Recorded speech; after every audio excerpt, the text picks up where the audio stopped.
Queridos, nós vamos nessa terceira aula fazer uma breve recapitulação e já abordar aí todo o livro, né, em uma outra perspectiva, agora abordando 3 pontos que esse livro traz para nós como ensino para as nossas vidas, né? Então nós estamos estudando o livro de Juízes, nós dividimos ele em 3 aulas, em 3 partes aí. Falamos na primeira aula sobre quem escreveu o livro, que são perguntas básicas que nós fazemos e faremos, né, em todos os livros que estudarmos aqui. Quem escreveu, o autor é não identificado, o que ele escreveu, né, a breve história, ou uma breve história aí desse período de aproximadamente 400 anos, né, foi um resumo muito grande, né, porque a gente está falando de 400 anos de história e foi resumido então em 20 e poucos capítulos, né, no livro de Juízes, mas claro, sempre pontuando aquilo que é mais importante aí em todo esse período, né? Onde se deu essa história? Lá em Canaã, né? Quando? Mais ou menos no ano 1375 a 1050 a.C. Por quê, né? Escreveu? Porque esse livro foi escrito para enfatizar a importância do compromisso nacional com o Senhor. Então, aqui foi a introdução que nós demos, né? O livro de Juízes pode ser dividido em 3 sessões principais, é o que nós fizemos, né, nas duas primeiras aulas. Causas do declínio, nós falamos então do capítulo 1, do verso 1 até o capítulo 3, verso 5. As histórias dos juízes, né, está relatado a partir do capítulo 3, verso 6 até o capítulo 16, versículo 31, e as consequências desse desvio. Vai do capítulo 17 até o capítulo de número 21. Nós falamos sobre a palavra-chave, que é cada um fazia o que era certo, o que lhe parecia certo, né? Isso está no capítulo 17, verso 6, como também lá no final, no último versículo do livro, no capítulo de número 21, versículo de número 25. Ou seja, essa é a palavra-chave desse livro aí. Cada um fazia o que lhe parecia certo aos seus próprios olhos, né? Isso, claro, quando não havia os juízes, que eram esses governantes político, militar e espiritual, né? Ali pontualmente, regionalmente, governando, liderando, orientando, sendo de fato uma diretriz e uma orientação para essa nação de Israel, que nesse período não tinha rei, né? Os reis vão surgir, aí vão aparecer um pouco mais para frente na história, né? Daqui 2 livros nós vamos encontrá-los lá, né? No livro de Samuel a gente já percebe aí essa nação de Israel se igualando nesse sistema, né? Sendo bem semelhante às outras nações, ou seja, tendo uma figura, um rei, né? um governante nacional. Então, queridos, fizemos essa proposta em 2 aulas e hoje nós vamos abordar então, né, o livro aí também do começo ao fim, mas em perspectivas diferentes. Nós vamos falar sobre 3 aspectos da natureza de Deus que se destacam em particular nesse livro, né? O primeiro é a justiça de Deus, o segundo aspecto é o poder de Deus e o terceiro aspecto é a graça de Deus, tá bom? Então, nós vamos analisar esse livro de uma forma panorâmica, claro, agora a partir desses 3 aspectos aqui, né? E a partir daqui nós extraímos então lições para as nossas vidas nos dias de hoje, porque é interessante estudarmos não só o Novo Testamento, mas o Antigo Testamento, né? Como já tem registros muito mais históricos, né? Aí do que o próprio Novo Testamento, não que o Novo Testamento não tenha, tem sim muitos relatos históricos, descrições históricas, mas principalmente o Antigo Testamento, que tem aí muitos e muitos livros e um período muito maior, inclusive, de registro histórico do que o próprio Novo Testamento. E aí, inserido nessa história em uma cultura que não é igual à nossa, é muito diferente da nossa, numa língua, numa época, enfim, algo que é totalmente distante de nós, não só geograficamente, mas culturalmente e no tempo também. Mas o interessante é entendermos isso e a partir desse entendimento, ou seja, histórico, cultural, né, e no seu tempo, extrairmos para a nossa vida hoje o que a Bíblia, o que esses relatos, o que esses livros, eles querem nos ensinar, né, o que diz respeito a nós. Nós então fazemos essa investigação. O que esses autores, o que esses relatos, né, qual o sentido deles para o povo naquela época, para aqueles primeiros ouvintes essa é a primeira abordagem que nós fazemos em todos os livros da Bíblia, sem exceção. A partir desse entendimento, aí nós fazemos a segunda pergunta: e que significado isso tem para mim hoje, na minha realidade, no meu contexto cultural, né, onde eu vivo, o que isso diz respeito a mim? E aí nós fazemos essa segunda pergunta e a aplicação prática, que é aplicar isso na vida, né, naquilo que cabe, não só nos comportamentos, mas no entendimento também, tá certo? Então vamos lá, a justiça de Deus. O livro começa com a história do encontro bem-sucedido, né? A gente já está voltando lá no início mesmo do livro, no capítulo 1, se você quiser aí, abra a sua Bíblia. Aliás, eu sugiro que abra a sua Bíblia, tem aí o seu caderninho de anotações aí do lado, caneta, lápis na mão, e vamos lá. Então o livro começa com a história do encontro bem-sucedido, né, das tribos de Judá e Simeão. São duas tribos que se encontram com um rei pagão chamado Adoni-Bezeque. Ele havia sido terrivelmente cruel com seus inimigos no passar dos anos.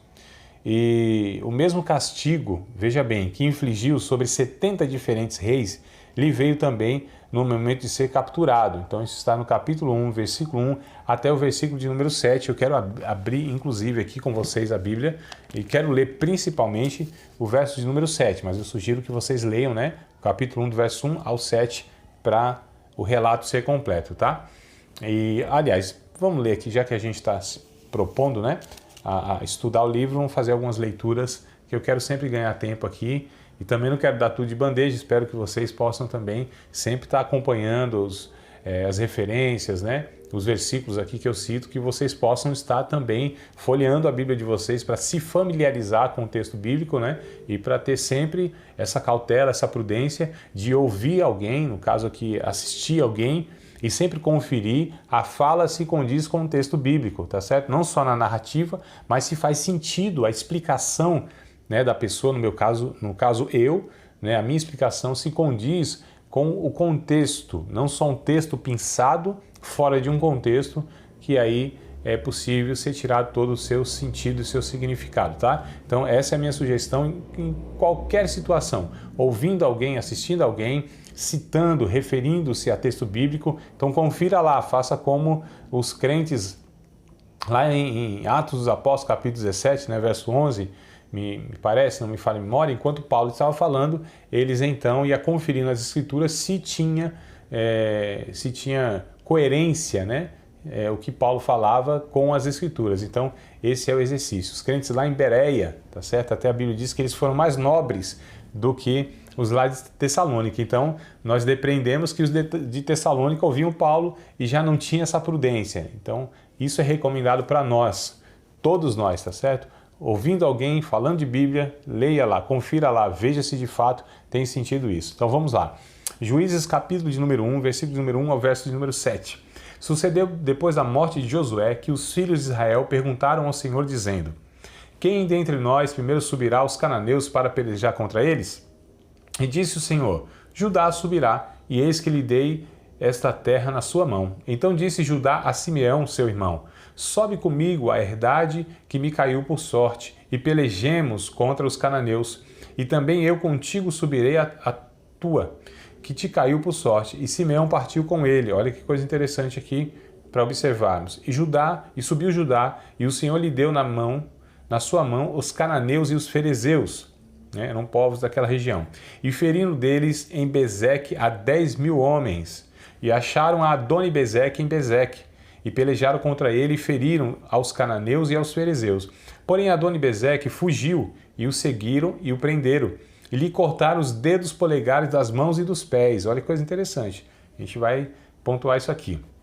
Lhe cortaram os dedos polegares das mãos e dos pés. Então disse Adoni-Bezeque: 70 reis, com os dedos polegares das mãos e dos pés cortados, apanhavam as migalhas debaixo da minha mesa. Assim como eu fiz, o rei dizendo, assim Deus me pagou. E o trouxeram a Jerusalém e morreu ali. Então, para entendermos o porquê isso foi feito, né, naqueles tempos de guerra, as armas que eram manuseadas era espada. Então, uma pessoa para segurar uma espada, né, ou qualquer outra arma, tem que ter os polegares, senão não tem como, você não tem apoio, né? Então, o que esse rei aí, cananita, ele fez com 70 homens foi cortar os dedos polegares, né? Então das mãos, porque impossibilitava eles de segurarem qualquer arma, ou seja, ficavam como pessoas inúteis na guerra, né? Inimigos inúteis, e os dedos dos pés, dos polegares, porque também eles perdiam o equilíbrio. Então o que ele fez, esse rei Adoni-Bezeque, aí com esses 70 homens, né? Foi feito com ele também. E ele reconhece que ali era um castigo de Deus, que ali, na verdade, era uma colheita daquilo que ele tinha plantado. É bem interessante observarmos aqui, então, esse relato, né? Principalmente do verso 7, que ele declara. Ele reconheceu que Deus tinha retribuído o tratamento severo que dispensara a outros. Olha só, nenhum homem pode esperar ser cruel com os outros e sair impune. Por fim, o juízo de Deus recairá sobre as pessoas impiedosas. E aí eu quero ler com vocês alguns textos aqui da Bíblia para que a gente possa entender aqui a mensagem a ser aprendida nesse livro e nesta passagem. É interessante observarmos, queridos, que muitas vezes as pessoas cruéis, as pessoas más, as injustiças, né, elas são aqui por muitas vezes não punidas. Então é interessante nós observarmos aqui o ensino bíblico no livro de Juízes, nessa passagem, nos mostrando que de fato o juiz de toda a terra julgará todos os homens. Em algumas ocasiões, né, o juízo, a retribuição e o juízo de Deus, a punição de Deus, não tem nada a ver com vingança daquilo que entendemos, né, humanamente ser vingança. Quando a Bíblia diz de justiça de Deus ou de punição de Deus, é uma justa retribuição, olha só, tá certo? Dos atos cruéis e impiedosos dos homens. Então, todas as vezes nas Escrituras Sagradas, quando Deus pune, quando Deus traz um juízo, é porque ali há uma justa retribuição, tá certo? De Deus àquelas pessoas, aqueles atos, nem mais e nem menos, é uma justa retribuição. Deus está punindo, olha só, justamente as pessoas que ele então permite que muitas vezes sofra até o agravo e as consequências dos seus próprios atos. Então muitas vezes não é nem Deus diretamente fazendo isso. Aqui na cabeça desse rei era o próprio Deus que estava fazendo isso através então do seu povo, né, ou das tribos de Judá e de Simeão. Mas muitas vezes é o próprio Deus que deixa, né, é como se, entre aspas, retirasse um pouco da sua graça, tá certo? Desse ambiente de pecado e hostil e deixasse os homens colherem aquilo que eles mesmos plantaram, né? Então é o próprio Deus assim, deixando as consequências de cada um que tomassem as providências e fossem punindo essas pessoas. Porque na verdade, queridos, se nós todos, sem exceção, né, fôssemos corrigidos como deveríamos, no sentido de mérito, aquilo que merecíamos, todos, sem exceção. Nenhum de nós, eu estou falando nenhum ser humano, eu estou falando cristãos ou não, ateus, religiosos, discípulos de Cristo, se fôssemos retribuídos, se fôssemos punidos segundo aquilo que merecemos, mesmo depois de aceitarmos a Cristo, nós não suportaríamos e nós não estaríamos aqui para contar a história. Tá certo? Porque nenhum de nós, absolutamente nenhum de nós, merece nada de bom. Tudo o que fazemos é digno, tá certo? Nós temos mérito, sabe no quê? Nos nossos pecados. Nós, na verdade, trabalhamos. A Bíblia diz que o salário do pecado é a morte. Então, o que nós merecemos como pagamento, né, vindo de Deus, é a morte, é a punição. Mas nós vamos ver aqui, daqui a pouco, que não é assim que Deus se relaciona conosco e graças a Deus por isso. Mas vamos ler um texto aqui em Gálatas, lá no Novo Testamento, Gálatas capítulo de número 6, só para que a gente possa, então, fazer essa ponte, né, esse link, que eu sempre recomendo, quando a gente estuda o Antigo Testamento, sempre a gente procura no Novo Testamento, se aquilo que nós estamos ensinando cabe, vale, né, para nós hoje, porque a gente sabe que muitas ocasiões, muitos textos, muita passagem do Antigo Testamento caducou e ficou lá para aquela ocasião, né? E aí precisamos só extrair alguma lição. E aí precisamos fazer esse link para ver se o que está do Antigo Testamento serve para nós como comportamento, como vida, né, como prática. O capítulo de número 6 do livro, né, ou da carta de Paulo aos Gálatas, capítulo de número 6, versículo de número 7, diz assim, ó: Não erreis, Deus não se deixa escarnecer, porque tudo que o homem semear, isso também ceifará. É bem interessante aqui essa passagem nos dizendo que Deus, ele é justo, né? E que há uma chamada semeadura e existe também a colheita universal, né? Que é aquilo que o homem planta, ele colherá. Romanos, no capítulo de número 2, versículo de número 16, é interessante também observarmos aqui, ó, Romanos, capítulo de número 2, estamos falando sobre a justiça de Deus, sobre Deus punir, né? É o malfeitor, o cruel, aquela pessoa que é maligna.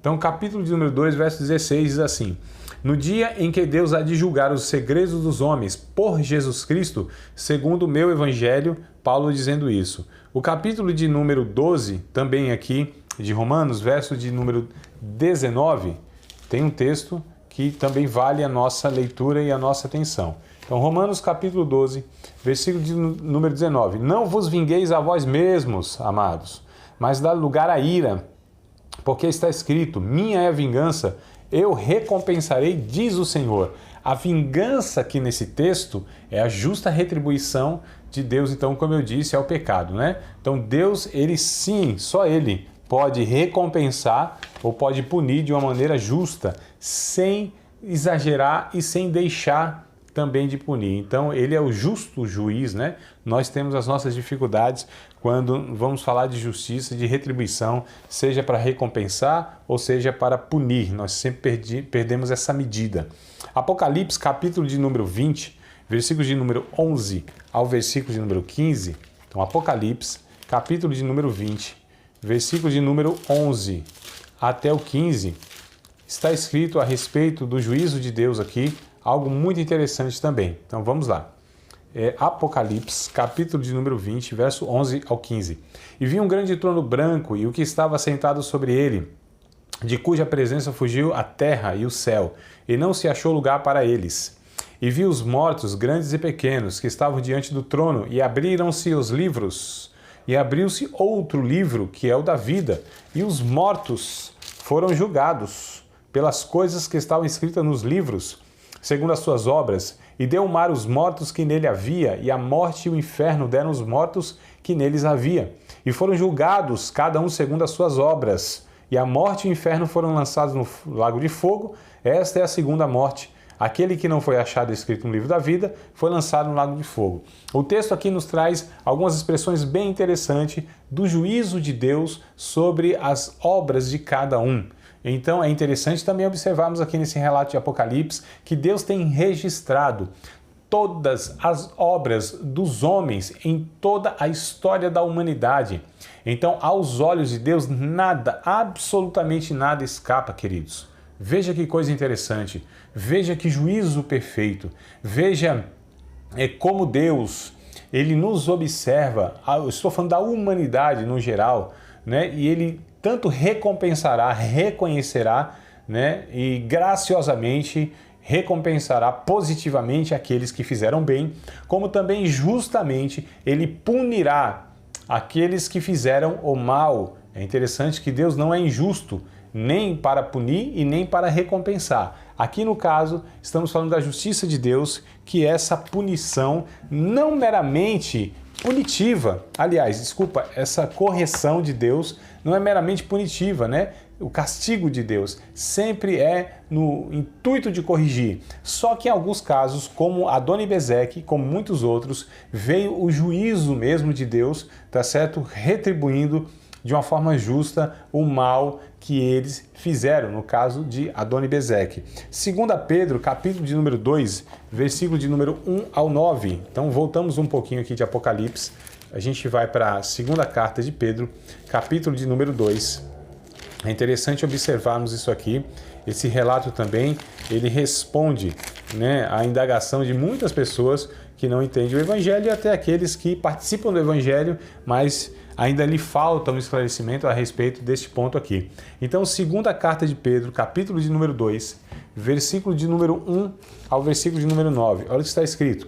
E também houve entre o povo falsos profetas, como entre vós haverá também falsos doutores, que introduzirão encobertamente heresias de perdição e negarão o Senhor que os resgatou, trazendo sobre si mesmos repentina perdição. E muitos seguirão as suas dissoluções, pelos quais será blasfemado o caminho da verdade. E por avareza farão de vós negócio com palavras fingidas, sobre os quais já de largo tempo não será tardia a sentença e a sua perdição não dormita. Porque se Deus não perdoou aos anjos que pecaram, mas havendo-os lançado no inferno, os entregou às cadeias da escuridão, ficando reservados para o juízo, e não perdoou o mundo antigo, mas guardou a Noé, pregoeiro da justiça, com mais 7 pessoas, ao trazer o dilúvio sobre o mundo dos ímpios, e condenou a subversão a cidade de Sodoma e Gomorra, reduzindo a cinza e pondo-as para exemplo aos que vivessem piamente, e livrou o justo Ló, enfadado da vida dissoluta dos homens abomináveis, porque esse justo, habitando entre eles, afligia todos os dias sua alma justa, pelo que via e ouvia sobre as suas obras injustas.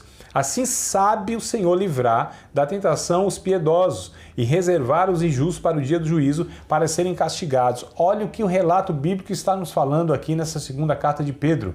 Que Deus, Ele é justo, Deus, Ele sabe livrar as pessoas, né, justas, e Deus punirá e não deixará. Amados, é interessante que o relato aqui traz os anjos, nós estamos falando de antes da criação, Deus julgou os anjos, né, na sua rebelião.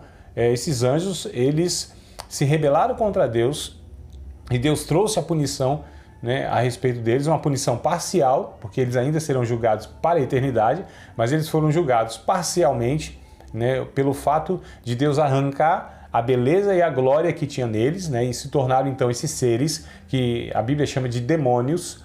Deus julgou aqui também, no verso de número 5, o mundo antigo, ou seja, antes do dilúvio. Então o dilúvio foi um julgamento de Deus para aquela sociedade, aquela humanidade corrompida, violenta, injusta, soberba que havia lá. E Deus julgou também 2 cidades muito famosas chamadas Sodoma e Gomorra. O que Pedro vem trazendo aqui é que Deus, Ele não está alheio ao que está acontecendo na humanidade. Deus, Ele não faz vistas grossas, né, a injustiça, a impiedade, a violência e tudo mais que o homem produz, né, que causa indignação até para aqueles, entre aspas, que são do bem. Veja só, então Pedro está dizendo aqui, Deus, Ele não está alheio a tudo isso, Ele vem julgando, né, parcialmente a cada um aí nessas ocasiões e deixou como exemplo. E é bem interessante que na continuidade do livro de Pedro, capítulo 3, né, do verso 1 ao 13, olha só, como eu disse que esses textos, né, e eu responder às perguntas que alguns fazem hoje, veja que coisa interessante. Amados, escrevo-vos agora essa segunda carta, em ambas as quais desperto com a exortação vosso ânimo sincero. Então Pedro tem o intuito aqui de animar os irmãos que estavam se desanimando por ver tanta injustiça, tanta coisa errada no mundo, e parecia que Deus, Ele não intervinha, que Deus não tomaria providência, né? Então ele escreve para animar e para orientar esses irmãos. Verso 2, para que vos lembreis das palavras que primeiramente foram ditas pelos santos profetas e do mandamento do Senhor e Salvador mediante os vossos apóstolos. Sabendo primeiro isto, que nos últimos dias virão escarnecedores, andando segundo as suas próprias concupiscências, seus desejos ilícitos, e dizendo, onde está a promessa da sua vinda? Porque desde que os pais dormiram, todas as coisas permanecem como desde o princípio da criação. E eles voluntariamente ignoram isto, que pela palavra de Deus já desde a antiguidade existiram os céus e a terra, que foi tirada da água e do meio da água subsiste, pelas quais coisas pereceu o mundo, então encoberto com as águas do dilúvio. Mas os céus e a terra que agora existem pela mesma palavra se reservam como tesouro e se guardam para o fogo até o dia do juízo da perdição dos homens ímpios. Mas, amados, não ignoreis uma coisa, que um dia para o Senhor é como 1000 anos, e 1000 anos como um dia. O Senhor não retarda a sua promessa. Veja bem que coisa interessante. ainda que alguns a tenha por tardia, mas é longânimo para convosco, não querendo que alguns se percam, senão que todos venham a arrepender-se. Mas o dia do Senhor virá como ladrão de noite, no qual os céus passarão com grande estrondo, e os elementos ardendo se desfarão, e a terra e as obras que nelas há se queimarão. Havendo, pois, de perecer todas as coisas, que pessoas vos convém serem santo trato e piedade, aguardando e apressando-vos para a vinda do dia de Deus, em que os céus em fogo se desfarão e os elementos ardendo se fundirão. Olha só. Mas nós, segundo a sua promessa, aguardamos novos céus e nova terra, em que habita a justiça. Veja só nesse relato, algumas pessoas escarnecendo, como hoje ainda há, dizendo que conversa é essa, que Jesus virá julgar a terra, a vinda de Cristo, né? Isso eu ouço desde que eu me entendo por gente, desde que eu sou criancinha, né? Que o fim do mundo se aproxima, que Jesus vai vir julgar os ímpios, né? Então aqui já havia nessa época esses escarnecedores. Olha, nada mudou, tá tudo do mesmo jeito desde o começo da criação. Mas nós acabamos de ler no capítulo 2 que não está do mesmo jeito. Deus vem julgando desde os anjos, né? O próprio mundo antigo, que é chamado antes do dilúvio, e pelo dilúvio, e Pedro vai dizendo aqui, olha, não, as águas aqui de onde a terra foi tirada, essas mesmas águas, Deus usou para julgar o mundo antigo pelo dilúvio, né? Sodoma e Gomorra foi deixada como exemplo, inclusive, porque Deus ele punirá sim o injusto e a crueldade. Veja que coisa interessante. Então Pedro ele traz todo esse relato e dizendo, olha, a promessa do Senhor pode alguns achar que é tardia, mas ele é longânimo. Por que Deus não trouxe juízo sobre todos? Por que Deus não puniu todos ainda? Porque Deus é longânimo. Deus quer que todos os homens se salvem, venham ao conhecimento da verdade. Deus não tem prazer na punição. Ele vem tardando a sua punição, vem estendendo a sua graça para que as pessoas se arrependam, mas por outro lado também, ele não fará vistas grossas, ele não deixará, né, nenhum ser humano sequer para a eternidade sem passar pelo seu trono, sem passar pelo seu tribunal, sem julgá-lo, puni-lo devidamente. Então os homens escapam muitas vezes das punições dos homens. Salomão disse isso. Por isso que os homens se dispõem a fazer o mal, porque eles fazem o mal e parece que eles não são punidos, né? E as coisas correm até bem para essas pessoas e vão fazendo mal, corrupção, né? Homicídio, traições, tanta maldade que se faz nos bastidores, e muitas vezes a justiça dos homens não consegue apanhar essas pessoas pelas suas expertises, né? Pela própria corrupção que há no sistema e no mundo, na relação das pessoas, onde o dinheiro compra, onde a barganha, a ameaça, as influências, os interesses, né, livram essas pessoas, mas da justiça de Deus ninguém escapará, não tem como, será impossível os homens fazerem as coisas más, serem cruéis, impiedosos, injustos, malignos e não serem julgados por Deus. Se escaparem aqui, eu digo da justiça dos homens, né, que muitas vezes é injusta e falha, escapando aqui, mas de Deus jamais escaparão. Então essa é a lição que fica no livro de Juízes e aqui no seu primeiro capítulo. Nós também destacamos aqui algum aspecto que chamamos de o poder de Deus nesse livro de Juízes aqui. O segredo do poder dos juízes é que Deus transformou a vida de homens comuns, homens covardes,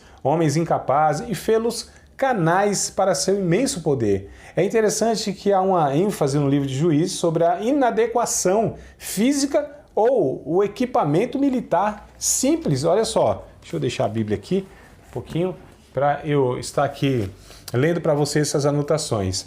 Então Deus, ele pega esses homens aqui, inadequados fisicamente, militarmente, né?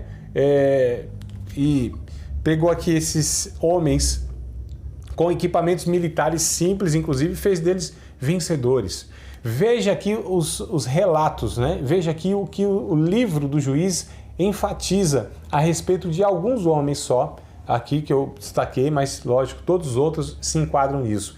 Eude, por exemplo, um dos juízes, a Bíblia diz que ele era canhoto, capítulo 3, verso 15 de Juízes, relata, ele era canhoto, ou seja, já tinha uma desvantagem de alguma maneira, né? Sangar saiu à batalha tendo por arma apenas uma aguilhada de bois, uma vara com ferrão. Está no capítulo 3, verso 31.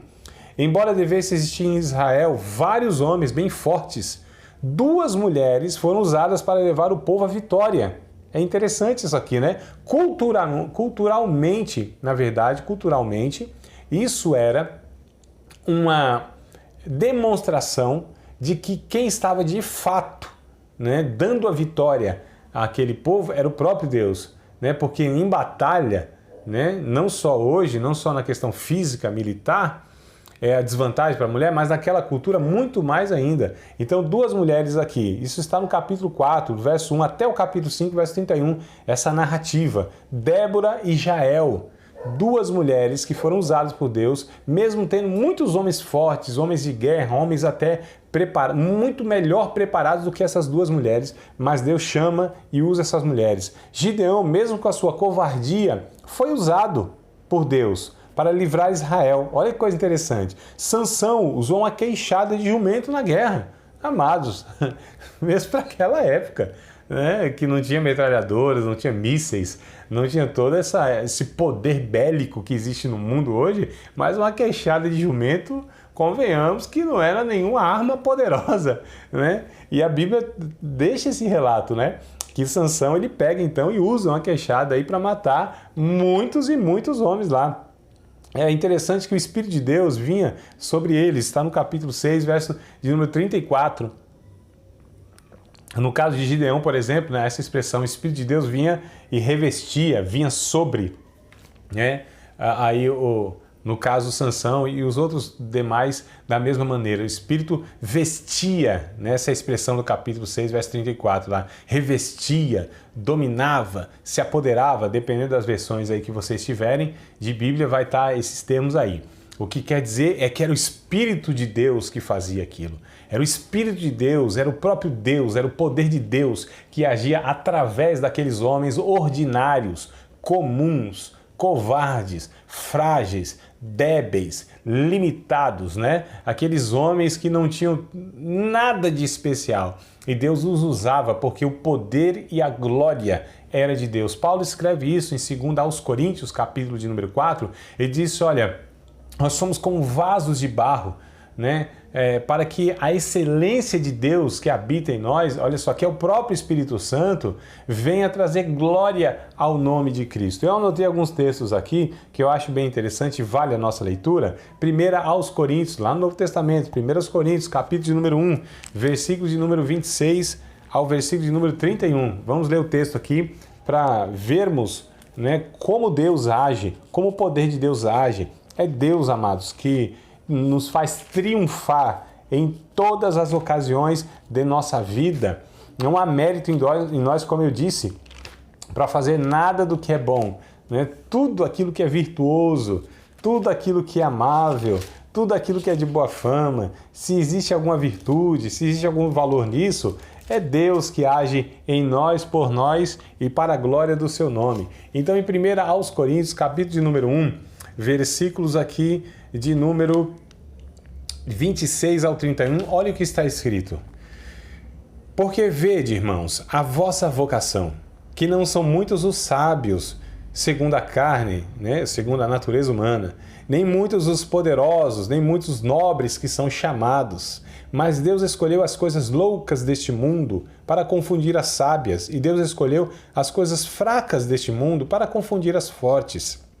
Deus escolheu as coisas vis deste mundo e as desprezíveis e as que não são para aniquilar as que são, para que nenhuma carne, né, nenhum ser humano, nenhuma natureza humana se glorie perante ele, mas vós sois dele em Jesus Cristo, o qual para nós foi feito por Deus sabedoria e justiça, santificação e redenção, para que, como está escrito, aquele que se gloria, glorie-se no Senhor. Olha que coisa interessante aqui, o relato de Paulo dizendo que Deus escolhe homens que humanamente não eram os melhores, os mais preparados, os mais capacitados. Isso não quer dizer que Deus não chama pessoas intelectuais, sábias, ricas, gente influente, gente que tem aí a sua capacidade de realização. Não é que Deus não chama, e mesmo se Deus chamar essas pessoas só têm, só fazem, só realizam essas coisas porque é Deus que as concedeu previamente, né? Eu digo, antes mesmo de serem chamadas para o seu reino e para o serviço do seu reino,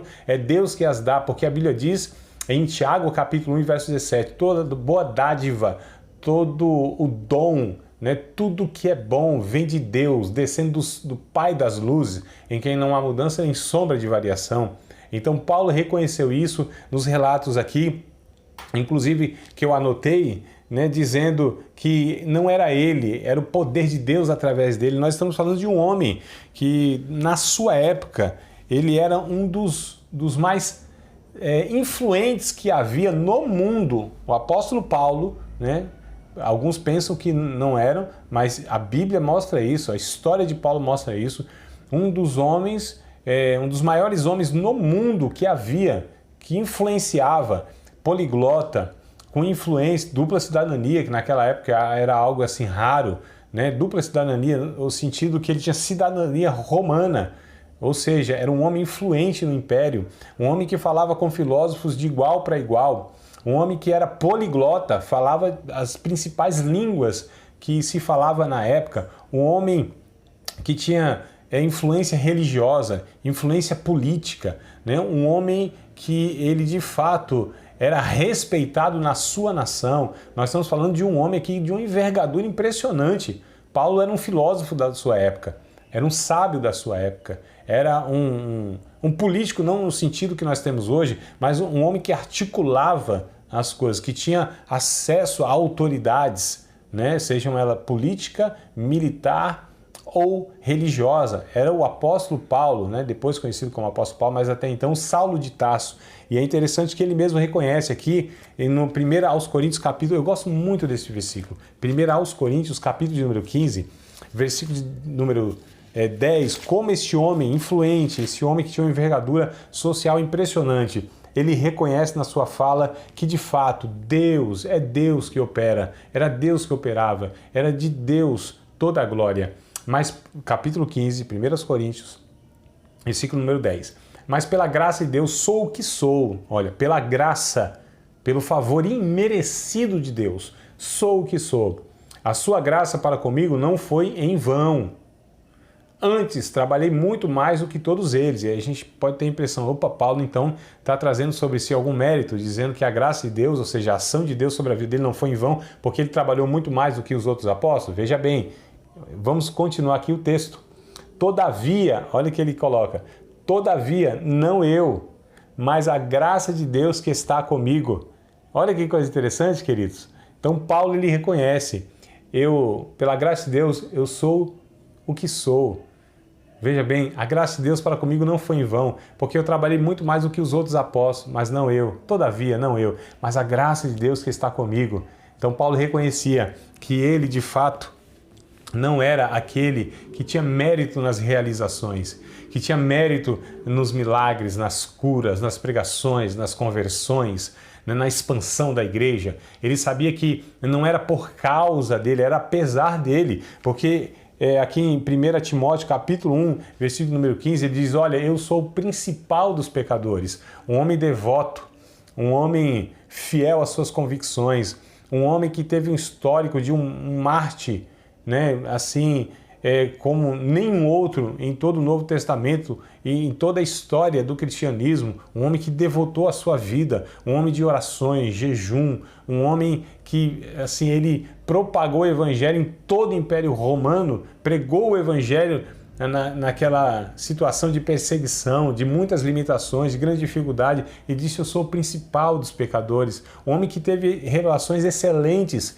que nem foi permitido ao ser humano ele comunicar, só ele teve o privilégio dessas revelações. Olha que coisa interessante, ele disse, eu sou o principal desses pecadores. A humildade de Paulo, reconhecendo o poder de Deus e não os seus méritos. Paulo não era soberbo, Paulo não era como muitos de nós hoje, né, que por causa de um feito, de uma realização, de alguma coisa que dá certo, alguma coisa que Deus opera por nós, a gente já fica todo aí arrogante, né, fica todo empavonado. A gente pensa que é alguém, se sente melhor do que os outros, porque realizamos isso ou aquilo, porque temos uma cor de pele diferente do outro, porque moramos em tal bairro, em tal cidade, em tal casa, porque temos tal carro, porque temos diplomas, porque temos dinheiro no banco, porque temos isso ou aquilo e a gente acha que é melhor do que o outro. Não, queridos, não, é o poder de Deus, né? A gente acha muitas vezes que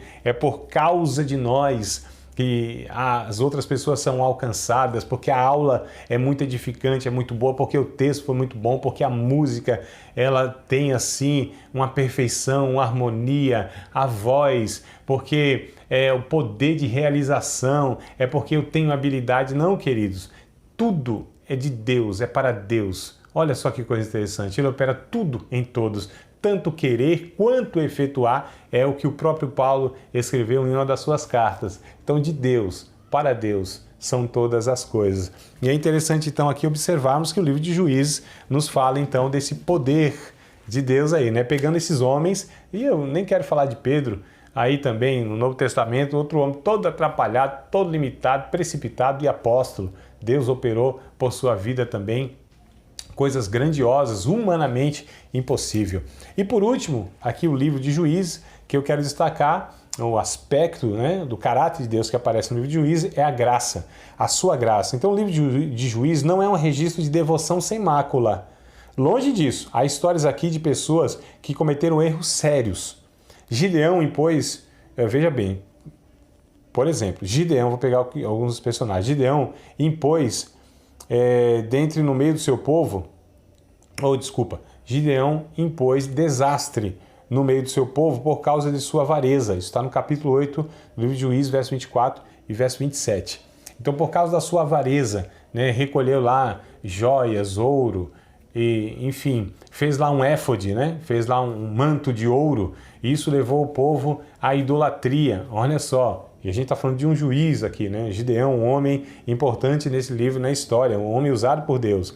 Jefté trouxe dor no seu círculo familiar por causa de suas palavras precipitadas. Está no capítulo 11 de Juízes, verso 30 ao 40.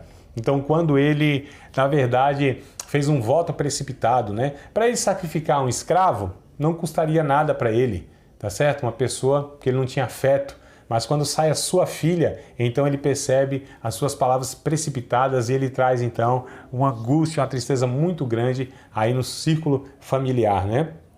A gente percebe aqui que Sansão trouxe desgosto tanto para os seus pais piedosos como a toda a nação por causa da sua arrogância e desejos carnais. E Sansão que eu quero pegar aqui como talvez seja, né, o exemplo mais emblemático deste livro aqui, com respeito à graça de Deus. Apesar do seu fracasso de Sansão, um jovem chamado por Deus, o Espírito Santo operava, realizava atos poderosos através desse jovem chamado Sansão, coisas extraordinárias, como a gente já relatou, com a queixada de jumento, matou lá, me parece que 1000 homens, ele, com a força que o Espírito Santo lhe concedia, fazia coisas extraordinárias, né? Coisas assim, humanamente impossíveis, e mesmo assim, ele, apesar de tudo isso, o fracasso dele, e é interessante que apesar do fracasso, nós podemos realizar ainda mais coisas antes do que nós tínhamos errado. Então, Sansão nos traz aqui, tá certo? Talvez seja mesmo, ou né, a respeito da graça de Deus, esse livro de Juízes, é a vida de Sansão, a sua vida curta, um jovem, né, promissor, mas que comete muitos erros aí, a sua arrogância, seus desejos carnais, vivendo no pecado, mas aqui a graça de Deus é estampada na vida dele. Apesar do seu fracasso, podemos realizar mais ainda do que antes de errarmos. Capítulo 16, verso 30, vai dizer que o cabelo da cabeça de Sansão começou a crescer de novo. Aquele cabelo que representava, não era o cabelo em si, mas representava, na verdade, a comunhão com Deus, né? A ação do Espírito Santo sobre sua vida, o pacto. E é raspado o cabelo dele, mas começa a crescer de novo. Isso nos fala de uma segunda chance, da graça de Deus renovando então o pacto, a aliança sobre a vida desse rapaz que aparentemente estava acabado e fracassado na vida. Mas é interessante observarmos aqui, se estamos verdadeiramente arrependidos, Deus se deleita em perdoar-nos. Se nos lançarmos sobre Ele, sempre nos tratará com graça. Então Sansão, ele aparece aqui como este que mais representa a ação graciosa de Deus na vida de um ser humano e no livro de Juízes, a despeito desses homens, ordinários, como eu disse, frágeis, pecadores, desgraçados nos seus atos. Mesmo assim, a graça de Deus foi a responsável para sustentá-los, usá-los, para restaurá-los, como fez com esse jovem Sansão, né? Então, o último suspiro da sua vida, o último momento da sua vida, a última oração da sua vida foi ouvido por Deus, e a Bíblia diz que ele matou muito mais inimigos na sua morte do que na sua própria vida. Isso nos fala da graça de Deus, que é anunciado desde o Antigo Testamento, desde sempre. Isso não é mensagem exclusiva do Novo Testamento. Em toda a Bíblia, a graça de Deus, ela é apresentada, ela é anunciada, e em Juízes nós vemos, então, não só a justiça de Deus, não só o poder de Deus, mas principalmente, e a mensagem que a Bíblia mais enfatiza em toda a sua narrativa, em todos os seus livros,